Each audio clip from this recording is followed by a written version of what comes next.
Kana Rasulullah sallallahu alaihi wasallam kullama kana lailataha min Rasulillah sallallahu alaihi wasallam yakhruju min akhiril laili ila al-baqi' fayaqulu assalamu alaikum dara qaumin mu'minin wa atakum ma tu'aduna ghadan mu'ajjalun wa inna insyaallahu bikum lahiqun Allahumma ighfir li ahli baqi'il gharqad wallahu subhanahu wa ta'ala a'lam. Hadirin jamaah sekalian yang saya hormati dan saya muliakan, mobil khusus yang sama-sama kita muliakan orang tua kita, Shahibul Bait, Bapak Haji Iman beserta keluarga besarnya. Mudah-mudahan senantiasa diberikan kekuatan dan ketabahan serta kesabaran, dan mudah-mudahan dengan ketabahan dan kesabarannya Allah berikan pahala yang luar biasa, Allah tinggikan derajatnya insyaallah subhanahu wa ta'ala. Wabil khusus yang sama-sama kita hormati guru kita Al-Mukarram Al-Ustaz Muhammad Munir, dan yang sama-sama kita hormati, kita muliakan guru kita Ustaz Ridwanullah, kalau di Facebook namanya Ustaz Ridwanullah Al-Batafi, menandakan beliau itu orang Betawi, tapi kalau dari tampangnya kayaknya bukan kayak orang Betawi. Ambon. Sama-sama kita hormati Ustaz Herman Maulana, Ustaz Rahmat Saputra, yang suaranya begitu luar biasa ya. Kita diajak untuk sama-sama baca sholawat dengan lantunan suara yang luar biasa. Dulu suara saya begitu juga Pak, cuman pas kegeblok suara saya jelek. Dulu suaranya mendingan juga. Dan juga yang sama-sama saya hormati, saya muliakan para tokoh masyarakat, orang tua kita Bapak Haji Abdul Rahman, dan juga yang saya hormati orang tua kita Bapak Durdin, yang sama-sama kita hormati Bapak Lurah Benda Baru Bapak Muhammad Boris, dan juga yang sama-sama kita hormati, kita muliakan Ketua RW 01 Bapak Miftahuddin yang baru saja dilantik dan serah terima jabatan. Tapi belum lama saya nanya ke beliau, kira-kira ini masih bisa bekam apa kagak? Tapi beliau bilang katanya masih bisa, alhamdulillah. Dan juga yang sama-sama kita hormati Ketua RT 04 Bapak Ahmad Nawawi, Ketua RT 03 Bapak Denny Alfian, para santri, para penghafal Al-Quran, Yayasan Iman Qurra'ul Quran, kita doakan mudah-mudahan senantiasa dimudahkan dalam menghafal Al-Quran, menjadi hamilul Quran. Yang Quran itu bukan hanya sampai kepada lisannya saja, tapi masuk ke dalam hatinya. Amin ya rabbal alamin. Dan juga yang saya hormati juga para santri juga nih, santri Darus Said. Kalau Iman santrinya mukim ya, kalau santri Darus Said santrinya kalong ya. Kagak mukim, ngalong. Boleh ngaji di mana aja, silakan. Kalau santri Darus Said luar biasa, ngaji di mana-mana. Tapi saya pesan atuh, walaupun ngaji di mana-mana, bawa diri baik-baik, jaga lisan baik-baik. Jangan sampai terjadi hal-hal yang merusak ukhuwah kita di tengah-tengah masyarakat kita. Mudah-mudahan Cinere semuanya guyup, Cinere semuanya dilindungi oleh Allah Subhanahu wa taala daripada bala, daripada fitnah yang kalau kita sering baca dalam akhir salat kita, Allahumma inni a'udzubika min adzabil qabri wa min adzabin nari wa min fitnatil mahya wal mamati wa min fitnatil masihid dajjali wa minal maghrami wal maktami. Ternyata Dajjal belum turun, tapi fitnahnya udah turun, ini yang khawatir kita terjadi sama diri kita. Mudah-mudahan semuanya kita dilindungi daripada fitnah dajjal yang merusak kita semuanya. Amin ya rabbal alamin. Alhamdulillah wa syukurillah, pada kesempatan malam hari ini atas izin Allah kita digerakkan hati kita, langkah kita untuk sama-sama hadir dalam rangka memperingati 100 hari wafatnya orang tua kita, Ibu Hajah Rusdah binti Haji Muhammad, yang mudah-mudahan apa-apa yang tadi kita baca senantiasa pahalanya disampaikan kepada almarhumah, menjadi rahmat dan maghfirah. Allah jadikan kuburnya Allah min riyadil jannah.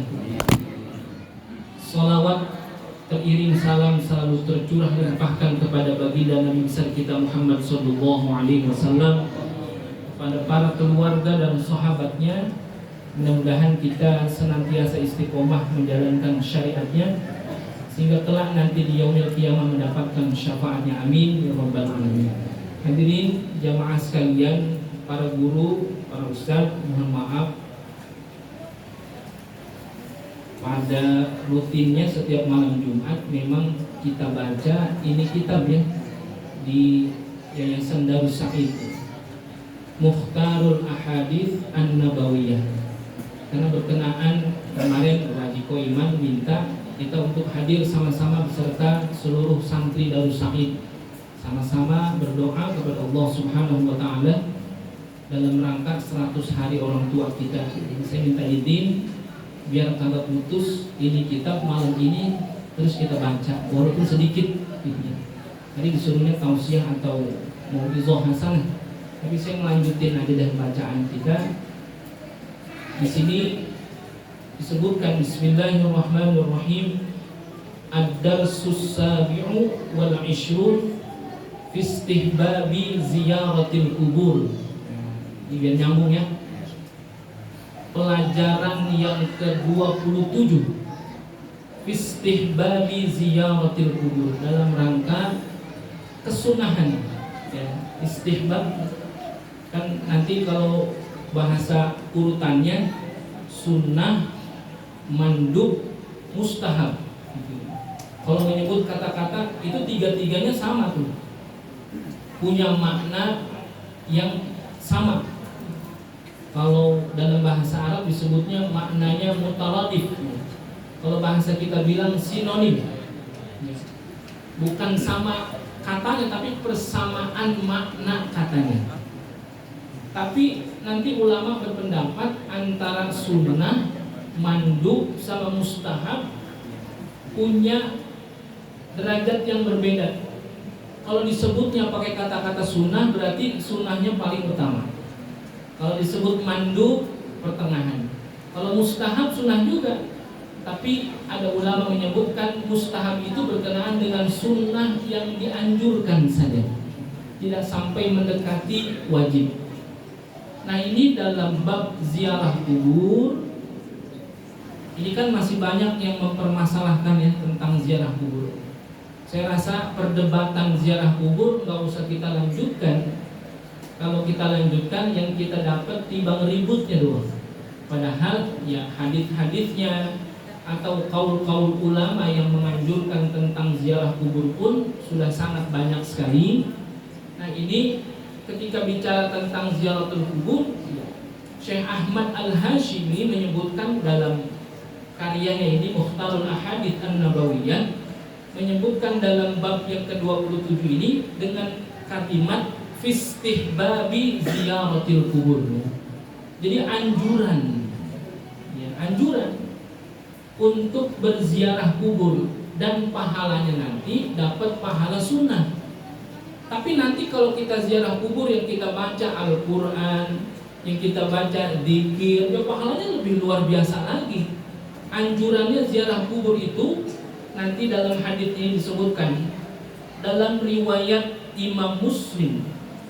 Qala Rasulullah sallallahu alaihi wasallam, kuntu nahaitukum an ziyaratil kubur walakin fazuruha. Memang di awal-awal Islam ya, kuntu ini kalimatnya pakai kuntu ya, berarti memang sudah lalu dulu pernah. Rasulullah itu nahaitukum an ziyaratil kubur. Jadi memang ada larangan untuk ziarah kubur karena masih sangat dekat sekali Islam itu dengan ajaran yang dibawa oleh orang-orang Quraisy. Artinya apa? Mereka kalau datang ke kuburan meratapi kuburan. Jadi makanya Rasulullah larang. Kenapa? Penguatan akidah dulu. Jadi Rasulullah ketika itu menguatkan dulu akidah umat Islam, baru setelah itu apa? Fazuruha. Maka sekarang ziarahi. Jadi kalau sekarang ada orang yang melarang kita untuk ziarah kubur, katanya dianggap bid'ah dan lain sebagainya, ya jangan dilawan gitu ya, jangan dilawan. Apalagi punya golok baru, dilawan. Kemarin golok saya udah diirik-irikin sama orang itu, dipegangin, mau ditawar. Yang duluan golok saya udah ditawar juga, ini mau ditawar lagi aja. Saya bilang kalau ditukar NMAX saya mau. Dia mundur. Itu golok bahannya sama, kayunya sama, cuman betapanya yang lama itu dibawa nyarinya itu susah. Jadi fazuruha ya, maka ziarahilah sekarang. Artinya apa? Nabi itu berusaha untuk menguatkan dulu. Jadi sama kayak kita nih ya. Mohon maaf, kalau kita ngajak orang baca maulid, sekarang anak-anak muda kita gandrungnya pakai apa? Pakai hadroh ya, pakai tabuan hadroh ini. Ini kan abad 13 datang ke Indonesia. Kenapa disebut hadroh? Ya, hadroh yahduru hadroh, karena dihadirkan. Dari mana? Dari Yaman. Ya, ada yang menyebutkan hadroh itu karena dihadirkan baru. Tadinya nggak ada hadroh. Ada juga yang menyebutkan kenapa disebut hadroh karena datangnya dari hadrul maut, ya, di Yaman. Nah ini bisa jadi kenapa ulama-ulama kita dulu menghadirkan ini untuk ngapain? Ayo biarin dah, yang penting gandrung aja dulu. Walaupun ada sebagian orang haram hukumnya baca maulid pakai tabu-tabuan, artinya itu terlalu sempit saya bilang. Karena apa? Ini agar supaya anak-anak kita cenderung untuk hibbahnya, kecintaannya untuk baca maulid itu ada. Lewat apa? Lewat hadroh ini, nggak apa-apa. Diiringi dulu dengan musik hadroh ini. Lama kelamaan hadroh ini hanya sebagai pengiring saja, tapi itu bacaan maulid udah sampai ke hati kita. Nah, ini begitu juga yang dilakukan oleh Rasulullah SAW. Rasulullah pertama jangan dulu deh, jangan ziarah dulu. Tapi apa? Nabi menguatkan dulu akidah orang-orang yang ketika itu mendapatkan ajaran dari Nabi kita Muhammad SAW. Ketika udah pada kuat, fazuruha, maka ziarahilah sekarang. Wa fi riwayatin, dalam riwayat yang lain, faman arada ayyazural qubur falyazurha. Jadi barang siapa yang mau ziarah kubur, maka ziarahilah. Fa innaha tudzakirul akhirah. Kata Nabi, karena orang yang ziarah kubur itu mengingatkan dirinya akan akhirat. Itu yang paling utama. Nanti kata kita datang kagak baca apa-apa nih. Ada orang ziarah kubur kagak baca apa-apa, timbang datang doang. Kan ada yang begitu ya. Ya kalau di Cinere mungkin kagak ada. Tapi kalau di Jeruk Purut, ya kalau di makam-makam banyak juga. Suka ngeliatin kita, ada orang ziarah kubur, Pak, saya datang Pak, kagak bawa apa-apa. Nah, lu bawa apa-apa juga kagak ikut makan gua. Itu terjadi kayak begitu kan. Jadi ketika disebutkan fa innaha tudzakirul akhirah, walaupun dia kagak baca apa-apa, tapi hatinya mengingat akan kematian. Ya, tudzakirul akhirah maksudnya mengingat kematian, karena akhirat itu diawali dari mana? Mati dulu. Kita ingat tuh mati, itu luar biasa. Itulah yang menjadi sasaran utama Rasulullah membolehkan kita untuk ziarah kubur. Tudzakirul akhirah, ingat mati. Kalau kita ziarah kubur itu ingat mati, bukan ingat tahun mede. Ya itu kan sambilan nggak ngapa-ngapa. Ya, kita ingat ziarah kubur, doa ya udah, ingat mati ya udah. Tapi apa? Oh iya, tahun mede kan gitu. Melaka udah nggak ada kali ya, ditubangin semuanya nggak ada. Jadi ketika kita datang, ya Rasulullah udah ngingetin ketika ziarah kubur itu bukan untuk meratap. Yang kita ingat adalah apa? Tudzakirul akhirah, mengingat akhirat, mengingat kematian. Bahwasanya hakikatnya kullu nafsin dha'iqatul maut. Setiap yang bernyawa pasti akan mati. Ini yang Rasulullah perintahkan. Jadi kalimat fazuruha, ulama memberikan penafsiran bahwasanya itu ada konteksnya adalah perintah. Karena khawatir kita tidak bisa ingat kematian, kita tidak bisa mengingat akhirat dengan perkara yang lain. Siapa tahu dengan ziarah kubur kita jadi apa? Jadi ingat itu akhirat, jadi ingat itu kematian. Dikit aja. Wa rawa aidan Muslim an Sayyidati Aisyah radhiyallahu anha qalat. Ada riwayat juga, sama juga ini diriwayatkan oleh Imam Muslim, datangnya dari Sayyidah Aisyah, dari istri Rasulullah SAW, salah satu istri Nabi yang paling banyak dapat hadisnya dari Rasulullah SAW, berkata ia, karena Rasulullah SAW kullama kana lailataha min Rasulillah sallallahu alaihi wasallam yakhruju min akhiril laili ila al-baqi. Jadi Aisyah menceritakan tuh, Rasulullah kalau lagi datang ke rumah Aisyah lagi gilir, ya kan? Yang dalam riwayat karena Rasulullah istrinya ada beberapa, kan masing-masing digilir. Aisyah dapat giliran. Luar biasanya Aisyah, setiap Rasulullah itu tidur di rumah Aisyah, Aisyah selalu memperhatikan apa yang dilakukan oleh Rasulullah SAW. Bukan hanya tidur bareng, bukan hanya bersama-sama Rasulullah, tapi Aisyah begitu luar biasa cerdasnya mengambil banyak pelajaran dari Rasulullah SAW. Ini Aisyah melihat yakhruju min akhiril laili ilal baqi. Jadi Rasulullah kalau lagi nginep di rumah Aisyah, ya kalau lagi gilir di rumah Aisyah, Aisyah itu melihat Rasulullah di akhir malam itu ngapain? Yakhruju, keluar dia dari rumah. Kemana? Ilal baqi. Ya, baqi ya. Ya, nanti disebutnya baqiul gharqad namanya. Ini baqi itu adalah kuburan ya. Di Madinah nih. Nanti yang pada dapat kesempatan ziarah umroh atau haji ya, itu kalau dulu baqi itu adanya di sebelah timur Masjid Nabawi. Tapi kalau sekarang karena pelebaran yang luar biasa, itu kelihatannya baqi adanya di sebelah budik daripada Masjid Nabawi. Baqi itu pohonan, karena daerah baqi itu awalnya dulu pohonan.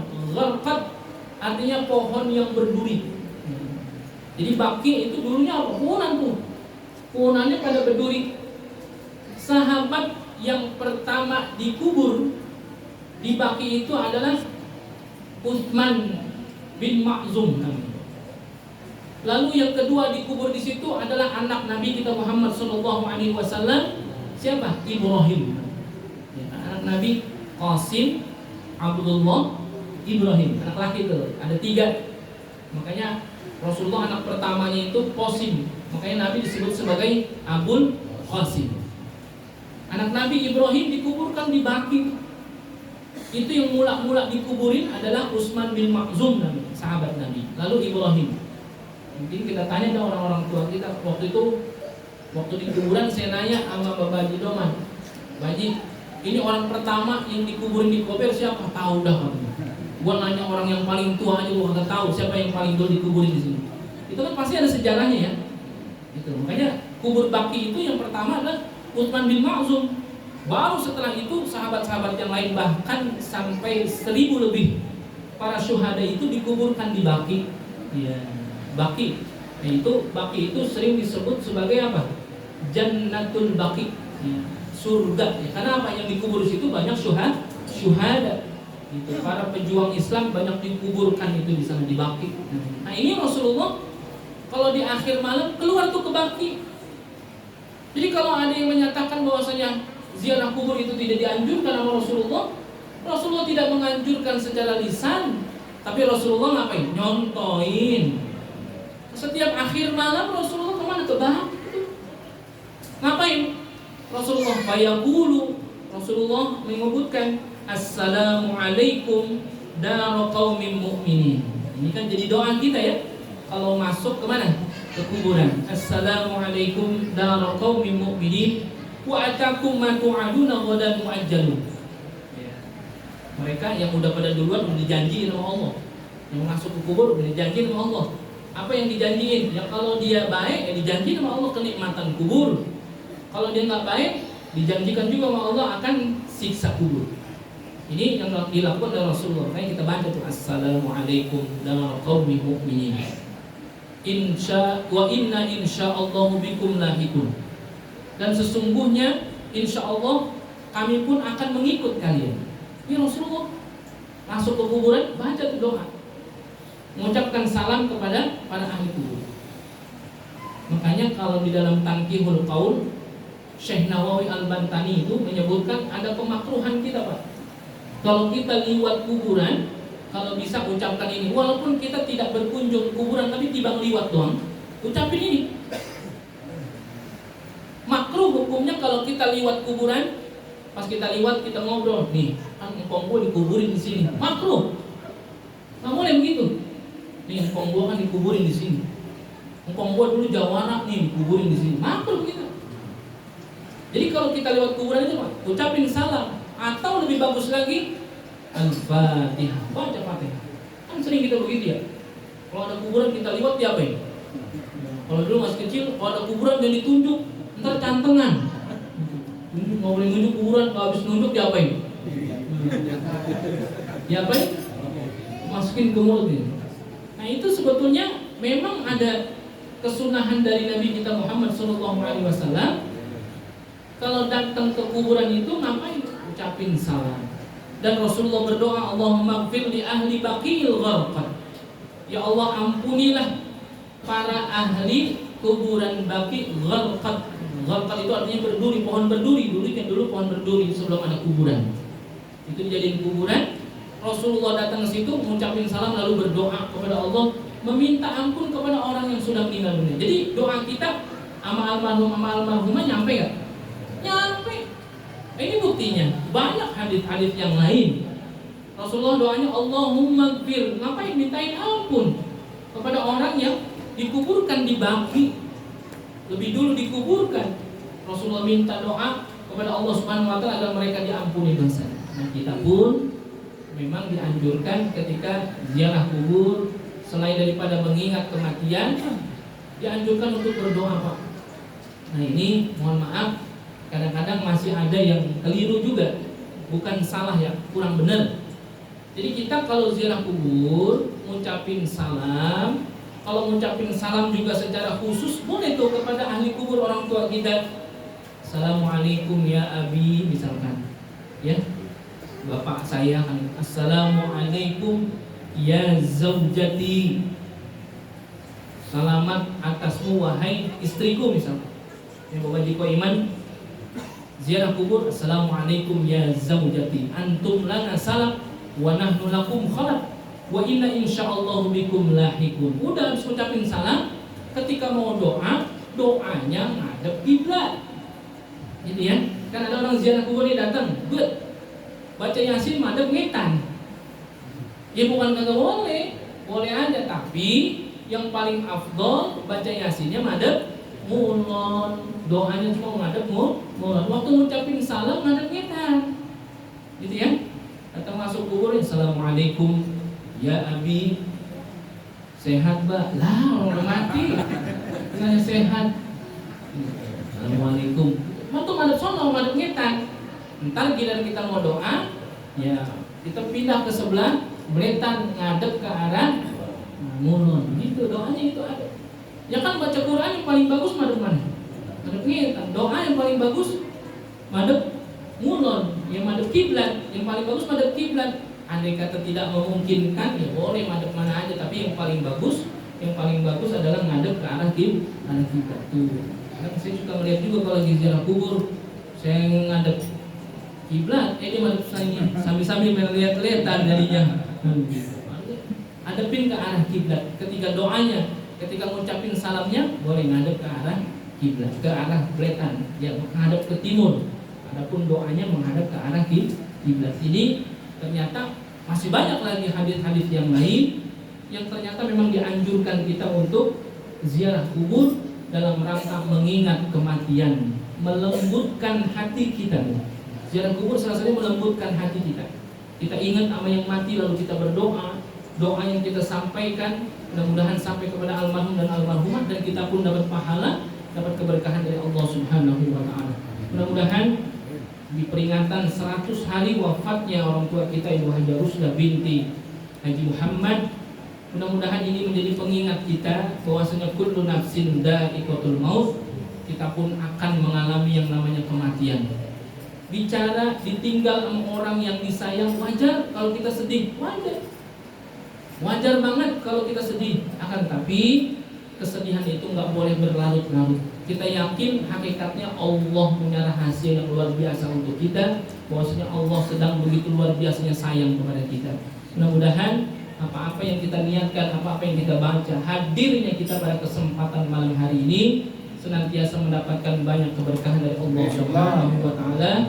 Dan juga kita doakan keluarga besar Pak Haji Poiman dan keluarga besar Yayasan Poiman Qurraul Quran, mudah-mudahan senantiasa terus dalam lindungan taufik dan hidayah Allah Subhanahu wa taala, mencetak para penghafal Al-Qur'an, mencetak para generasi-generasi yang hamilul Qur'an, yang senantiasa menjadi cahaya buat kita semuanya. Amin ya rabbal alamin. Al-Fatihah. A'udzubillahi minasyaitonir rajim. Bismillahirrahmanirrahim. Alhamdulillahi rabbil alamin. Arrahmanir rahim. Maliki yaumiddin. Iyyaka na'budu wa iyyaka nasta'in. Ihdinas siratal mustaqim. Siratal ladzina an'amta 'alaihim ghairil maghdubi 'alaihim waladdallin. Alhamdulillahil ghafuri lil 'abdi dzil ghururi wal fardi fil umuri wa habaqatil umuri wa salatullah dawama wa salamu tamama ala man yaji imama wa li anbiya khitama wa ala al-amil kirami was-sahbi kan-nujumi fi qudwatil marami lil-urbi wal-ahjami ya Rabbana i'tarafna bi annana i'tarafna wa innana asrafna wa ala nadha ashrafna فتب علينا توبة تغسل كل حوبة واستر لنا العورات وآمن الروعات واغفر لوالدينا ربي ومولودينا والأهل والإخوان وسائر الخلان وكل ذي محبة أو جيرة أو صحبة والمسلمين أجمع آمين ربي أسمع فضلا وجودا من نال بابتسام منا بالمصطفى الرسول نهضى بكل سور صلى وسلم ربي عليه عد الحب وآله والصحب إلى نقش الصحب والحمد للإله في البدء والتناهي صلى الله على سيدنا محمد وعلى آله وصحبه وبارك وسلم. Terima kasih. Kurang lebihnya mohon maaf. Wallahul muwaffiq ila aqwamit thoriq. Assalamualaikum warahmatullahi wabarakatuh. Alhamdulillahirabbil alamin. Bapak Ibu jemaah sekalian, alhamdulillah baru saja sama-sama kita dengarkan kajian yang disampaikan oleh guru kita. Mudah-mudahan apa yang disampaikan